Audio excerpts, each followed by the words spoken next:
El Niño తాగినీళ్లకు no. June జూలైలో వర్షాలు అనుమానమే. ఇప్పటికే అడుగంటిన శ్రీశైలం సాగర్ ఇతర జలాశయాలు ఉన్న కొద్ది నిల్వలను కాపాడుకోకపోతే కష్టమే ఇంజనీర్లు.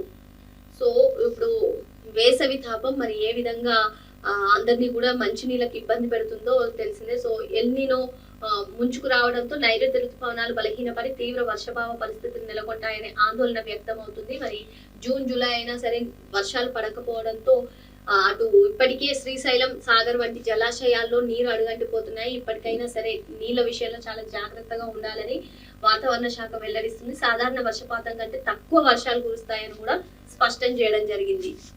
ఏపీకి ఇంకా నీళ్లు ఇస్తే మా రాష్ట్రంలో సంక్షోభమే. తాగునీటికి తీవ్ర కొరత, కరువు పరిస్థితులు నెలకొంటాయి. కృష్ణ బోర్డుకు తేల్చి చెప్పిన తెలంగాణ.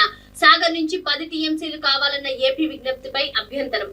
మరి ఇప్పటికే వేసవి తాపంతో నీళ్లు అటు శ్రీశైలం కానివ్వండి సాగర్ జలాశయాల్లో అడుగంటుతున్నటువంటి నేపథ్యం. మరి ఇప్పుడు కృష్ణా బోర్డుకి అయితే తెలంగాణ కొన్ని తేల్చి చెప్పేసింది. ఏపీకి ఇంకా నీళ్లు ఇస్తే మా రాష్ట్రంలో సంక్షోభం తప్పదు.